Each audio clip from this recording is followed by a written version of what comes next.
የአሜሪካ መንግስት ለኢራን ብሔራዊ ቡድን ተጫዋቾች በሀገሬ ምንም አይነት ሆቴል እንዲይዙ አልፈቅድላቸውም ብሏል። በአሜሪካ ምድር ላይ ልምምድ ማድረግም አይችሉም። ለጨዋታ ቀን ብቻ ወደ አሜሪካ ገብተው ጨዋታቸውን እንደጨረሱ ሀገሬን ለቀው ይወጣሉ ሲል መግለጫ ሰጥቷል። እነሱ ጨዋታ ሲኖራቸው ብቻ ነው ወደ አሜሪካ መምጣት የሚችሉት ተብለው የኢራን ብሔራዊ ቡድን ማረፊያቸውን በሜክሲኮ ሀገር እንዲሆን አስገድዷቸዋል። ሁለቱ ጠላት ሀገሮች በጦርነት ውስጥ ሆነው የሚደረገው የዘንድሮ የዓለም ዋንጫ መነጋገሪያ ሆኗል።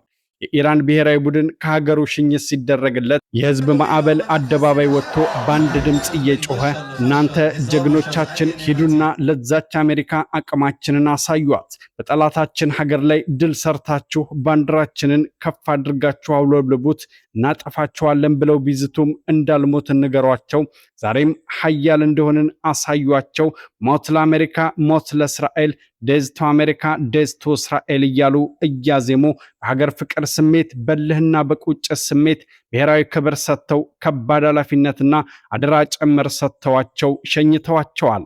ይህ የዓለማችን የምንጊዜውም አነጋጋሪ ጉዞ ልብ አንጠልጣይ የዓለም ዋንጫ ሆኖ ተመዝግቧል።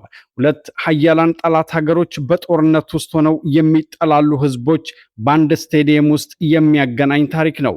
እስኪ ያስቡት፣ ሀገራችሁ በጦርነት ውስጥ ሆና የሀገራችሁን መሪዎች የገደለች ሀገር፣ በሀገሩ ላይ የሚሳኤል ዝናብ ያዘነበች ሀገር፣ አንድ ትምህርት ቤት ሙሉ ሴት ተማሪዎችን በጀት ወደ ደበደበችባችሁ ሀገር፣ በኢኮኖሚ ማዕቀብ የህዝባችሁን ጉሮሮ ወዳነቀች ሀገር፣ የዘመናት ደመኛ ጠላት በሆነች በአሜሪካ ምድር ላይ እግር ኳስን ለመሳተፍ ከህዝቡ የአሸናፊነት አደራ ተቀብላችሁ ስትጓዙ ለና ስሜቱን ምን ያክል ከባድ እንደሚሆን አስቡት።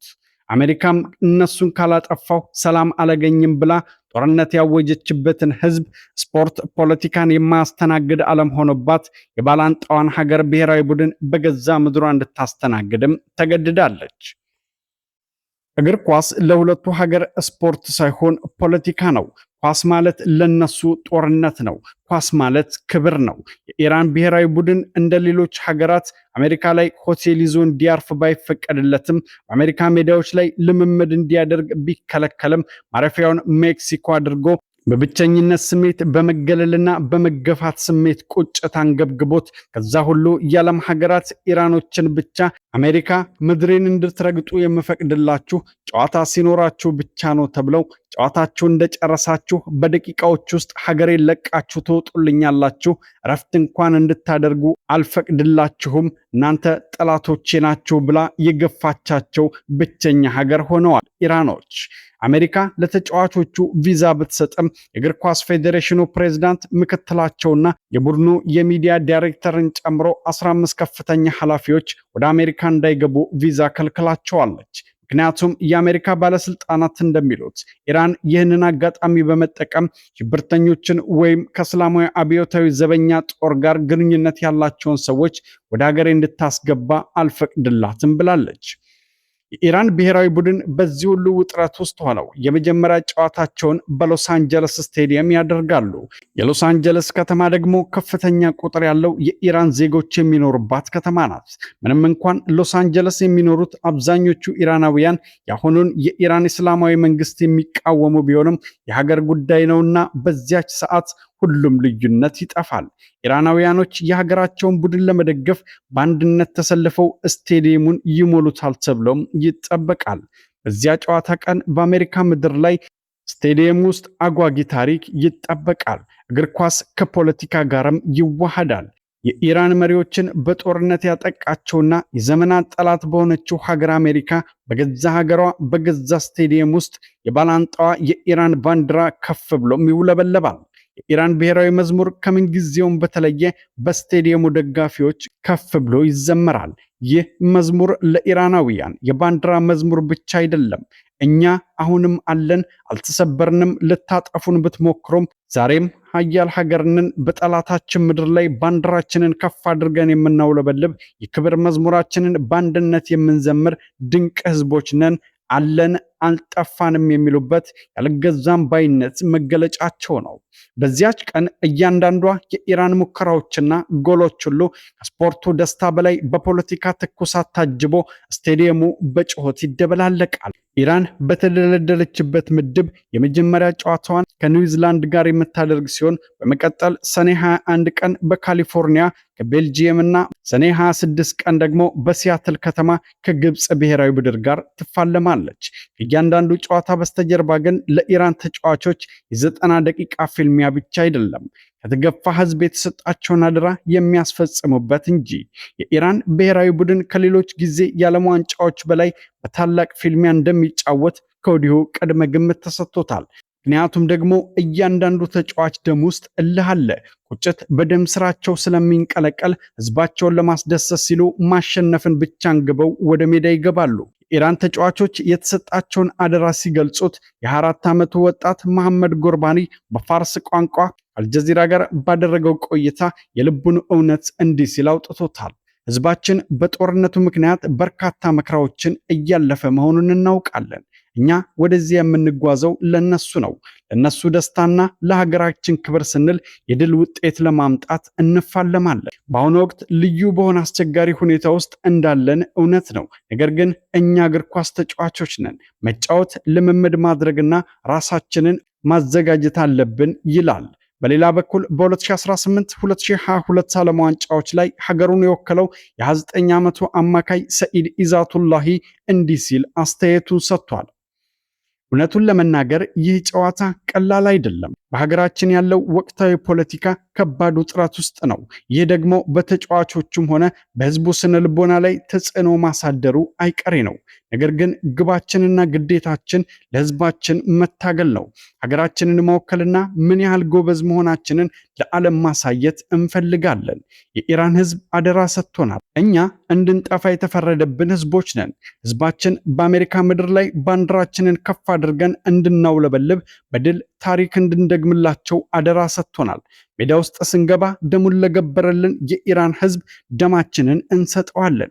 በአሜሪካ ምድር ላይ ድል አድርገን ለህዝባችን ደስታ፣ ለሀገራችን ክብርም እናጎናጽፋታለን ሲል የተጣለባቸውን ከባድ ኃላፊነት ይናገራል።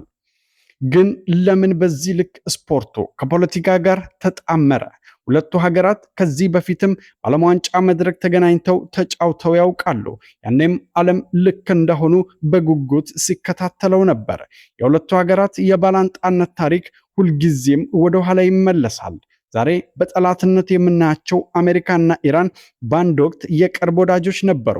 ቴህራንና ዋሽንግተን አጋር ሀገሮችም ነበሩ። ሆኖም ግን በ1979 የኢራን እስላማዊ አብዮት ከተመሰረተ በኋላ አሜሪካን ታላቁ ሰይጣን ብለው አወገዟት። ኢራን ደግሞ በዋይት ሃውስ ውስጥ የአሸባሪዎችና የጠላቶች ሀገር ናት ተብላ ተፈረጀች። ከዚያን ቀን ጀምሮ ላለፉት 47 ዓመታት የሁለቱ ሀገራት ግንኙነት በሰላማዊ ጠረጴዛ ላይ ታይቶ አይታወቅም።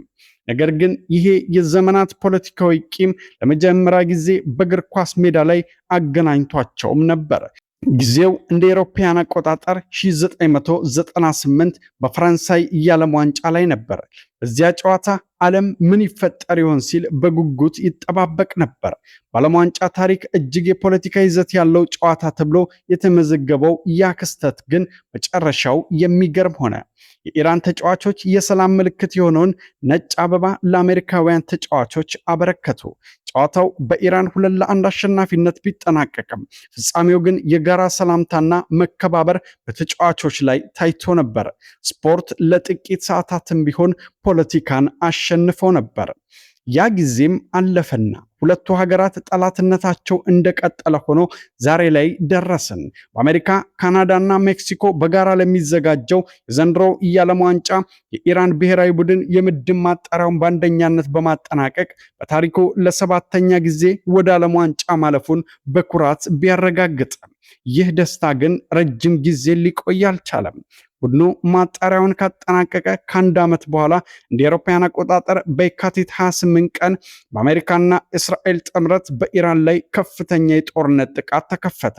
በመጀመሪያው ጥቃት የአሜሪካና እስራኤል ጥምር ጦር የኢራንን ከፍተኛ መሪና ሌሎች ባለስልጣናትንም ገደለ። ቴህራንም በበኩሏ ዝም አላለችም ነበር። ሚሳኤሎቿን ወደ እስራኤል፣ ወደ አሜሪካ ወታደራዊ ሰፈሮችና ወደ ባህረ ሰላጤው የአረብ ሀገራት በማስወንጨፍ ምድርን አናወጠቻት። የዓለምን የኢነርጂ አቅርቦት አደጋ ላይ በሚጥል መልኩ በሆርሙዝ ባህረ ሰላጤ ላይ ጥብቅ ቁጥጥርም አደረገች። ዓለም ወደ ሶስተኛው የዓለም ጦርነት እያመራች ነው ተብሎ በተፈራበት በዚህ ሰዓት ከሚያዝያ 8 ጀምሮ ስስ የሆነ የተኩስ አቁም ስምምነትም ተደረገ። ነገር ግን ጦርነቱ በይፋ ስላልቆመ የቀጠናው ውጥረት አሁንም እንደቀጠለ ነው። ይህ የጦርነት ጥላ የኢራንን የዓለም ዋንጫ ዝግጅት ሙሉ በሙሉ ወደ ቀውስ ቀየረው። ቡድኑ የት ሆኖ ይዘጋጅ? ጨዋታዎቹ በሙሉ የተመደቡት በጠላት ሀገር በአሜሪካ ምድር ነው። አሜሪካ በኢራን ላይ የጣለችው ጥብቅ የጉዞና የቪዛ ማዕቀብ ቡድኑ ወደ አሜሪካ እንዳይገባ ትልቅ በር ዘግቶም ነበር። በርካታ የምዕራባውያን ፖለቲከኞች ኢራን ላይ ሴራ በማሴር ከዓለም ዋንጫው እንድትሰረዝ ከፍተኛ ጫናም ፈጠረው። ነገር ግን ስፖርት የራሱ የሆነ የማይታዘዝ ሕግ አለውና ፊፋ የፖለቲካ ጣልቃ ገብነትን በመቃወም የኢራን ቡድን የመሳተፍ መብት እንዳለው አስታወቀ። በዚህ መካከል የኢራን ቡድን ላለፉት 2 ሳምንታት በቱርክ አንታሊያ የባህር ዳርቻ ማረፊያ ላይ ልምምዱን ለማድረግም ተገደደ። አንዳንድ ተጫዋቾች ደግሞ ቪዛ ፍለጋ ወደ ዋና ከተማዋ አንካራ ወደሚገኘው የአሜሪካ ኤምባሲም ተንከራተቱ። ይህ ሁሉ አልፎ ለኢራን ብሔራዊ ቡድን ተጫዋቾች ብቻ ቪዛ ቢፈቀድላቸውም ወደ አሜሪካ እንዲገቡ ስለተከለከሉ ዛሬ ላይ ለዓለም ዋንጫው ለመሳተፍ አማራጭ በማጣት ውስጥ በአሜሪካ ጎረቤት ሀገር በሆነችው ሜክሲኮ ማረፊያቸውን አድርገዋል። የሰው ልጅ ታሪክ በጦርነትና በፖለቲካ ሴራ የተሞላ ነው። መሪዎች ይዋጋሉ፣ መንግስታት ይጋጫሉ፣ ድንበሮች በደም ይከለላሉ። ነገር ግን ስፖርት ሲመጣ ሌላ ዓለም ይፈጠራል። ዛሬ የኢራን ብሔራዊ ቡድን በአሜሪካ ምድር ላይ መገኘቱና ባንዲራው ማውለብለቡ የሚያሳየን አንድ ትልቅ እውነት አለ። ፖለቲካ ሰዎችን መለያየት ቢችልም ስፖርት ግን ጠላቶችንም ቢሆን በሕግና በስፖርታዊ ጨዋነት መዋሃድ እንደሚችሉ ያሳያል። የፋርስ አንበሶች ወደ አሜሪካ የተጓዙት በጦር መሳሪያ ሳይሆን በኳስና በችሎታ ለመፋለም ነው። ወጣት ጎርባኒ እንደሚለው እኛ በአንድ ባንዲራ ስር ለሀገራችን ደስታን ማምጣት የምንችል አንድ ቡድን መሆናችንን እናሳያለን ብሏል። ይህ ዓለም ዋንጫ የጊዜ ገደቡን ጠብቆ ይካሄዳል። በስተመጨረሻም ጨዋታው ያበቃል። ነገር ግን የሁለቱ ሀገር ፖለቲካ ይቀጥላል። ጠላትነታቸውም እንደነበር ይቆያል። ይቺ ሰዓት ግን ለኢራናውያኖች የኢራን ባንዲራ በአሜሪካ ሰማይ ስር ከፍ ብሎ የበረረባትና መዝሙሯ ያስተጋባባት ሰዓት በታሪክ ማህደር ውስጥ ለዘላለም ተመዝግባ ትኖራለች። ስፖርት ለሰላም። ዘገባችንን በዚህ አጠናቀቀን። ሰናይ ጊዜ